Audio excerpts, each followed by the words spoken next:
was asked, hey Frodo, what is the best rattle on Genesis? And that's why I was on the search for unraidable Ratholes. Hello Dodo Crew, welcome back to another video on ARK Ascended. Grab a bottle of water and let's get straight into it. We jump straight into it strong. The first Rathole is located right above one of the volcano entrances at 11 and 86.1. The advantage of this Rathole is that the entrance is in the ceiling and a large portion of it is blocked by a mission area. That means you cannot build your way in easily or at all, which makes the Rathole extremely hard to raid. The downside is it is probably illegal and shouldn't be used, and honestly I'm not even sure if it doesn't even go under the mesh in some places. Overall though, it is one of the largest Ratholes and will for sure be built on many servers, especially unofficial ones, so you should at least scout it. But it could also get patched pretty soon since it's just a little broken. There is no need to talk about the space of this Rathole. Everything you need fits. Part of it is hard to build because there is a mission pointing into the Rathole, but that section could still work well for breeding creatures in my opinion. At the upper part of the mission area, you can create some space with cliffs, and then you will have one of the best and biggest spots on Genesis. Just a quick thought, why are so many of the Ratholes in the volcano? Because there is an awful amount of mission areas here, which makes it difficult to build an FOB. And then there's the eruption, which just keeps killing most of the enemies over and over again during a raid. Spot 2 at 11.6 and 86.6 is right inside the volcano. There's a rather handy chamber where the mission area doesn't cover large sections of the wall, but does cover the area below, which makes it really difficult to get foundation support here. There are a few really good Ratholes here that you can use to build your base. Most of them are a bit tricky to build in, as you have to place a lot of crafting stations on different levels and you're constantly having to work out how to fit in a few more foundations. You will have enough space to put most of your crafting stations into the Rathole, but you need to be careful about this space. You can forget about breeding or anything like that here. There's simply not enough room. It's not a great idea anyway, as all of your creatures would die in the volcano if there were an eruption. Spot 3 at 11.4 and 86.7 is right next to the previous Rathole, but it takes it up a notch. You can only enter this Rathole if you place a foundation exactly as you see it now. You cannot crouch your way through or get through any other way. You really do have to place a foundation here so you can crouch through. This makes this Rathole extremely strong. As long as your attacker cannot place a foundation here, they won't be able to get into your Rathole.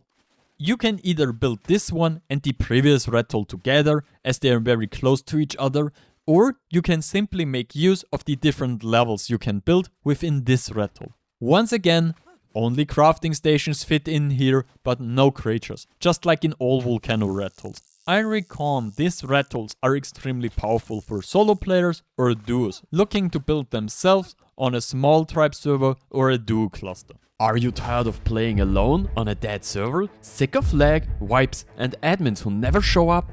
Then it's time to join TBS, one of the biggest no-wipe servers, on which I'm actually playing and I'm making a video on. On top of that, on their PvP and PvE servers, they have all maps available cross-platform, custom caves that are truly outstanding, auto-lootable raid bases and even full 48-hour offline raid protection during the week. Not only that, but on weekends, it switches to a 3x orb, which offers the possibility for offline raids, more action and so much more.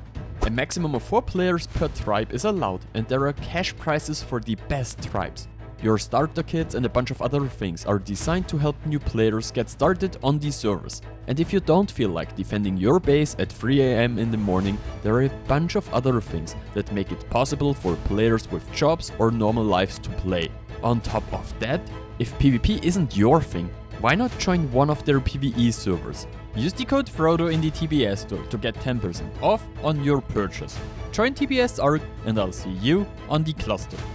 Here are some good starter Ratholes. At 37.5 and 84, you can build reasonably well at the start and hide your loot. But you should switch to a better spot after a few days, since the entrance is simply way too big and even Bloodstalkers or other creatures can break in fairly easily.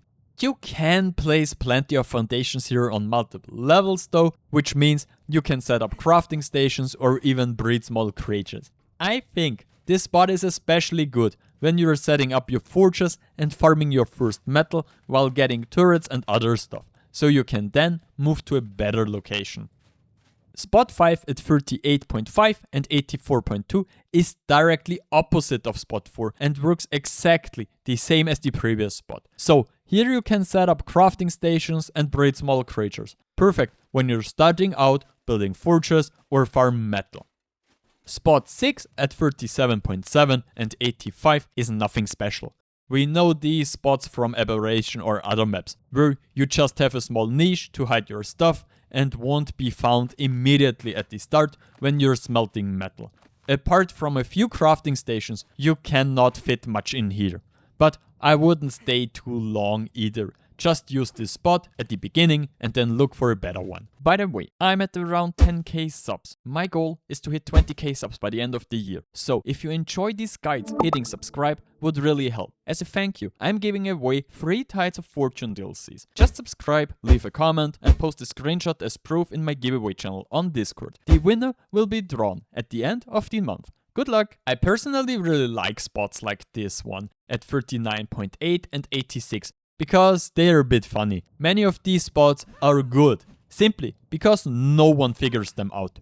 Often, you can even build behind lava or waterfalls if Wildcard forgot to add the lava damage effect. So yeah, it looks like lava, but doesn't actually hurt you. That's exactly how it is with this spot. Here, you only get the essentials and some storage inside. But you don't need more at the beginning anyway, until you move to a better spot. Spot 8 is located at 4 and 78 in this niche. Here you can cover the area with a few turrets pretty quickly and make sure your loot is safe. This spot is already quite small and cannot be built on by many players. You can at most play here with a tribe of 2 people because otherwise it just gets too cramped. Here you only get the essentials and some storage inside. But you don't need more at the beginning anyway until you move to a better spot.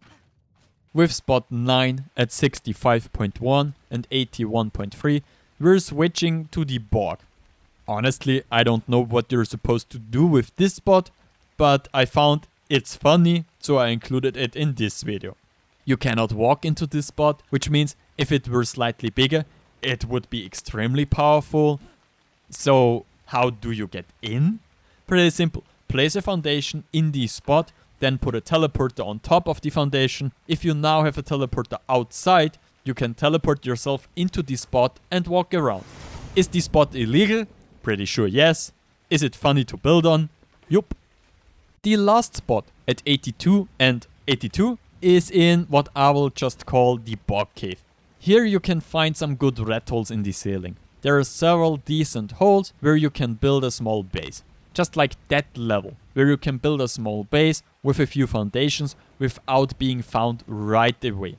But Frodo, those were all just volcano and bog Ratholes. Yup, if you want to see more Ratholes in the lunar or the ocean biome too, just check out this video. I have compiled the larger lunar and underwater spots there, and some of them are truly unrateable. I hope you liked this video and I'm thrilled to read if this video has helped you. Hit the like button, leave a comment below for the algorithm and consider subbing to the channel.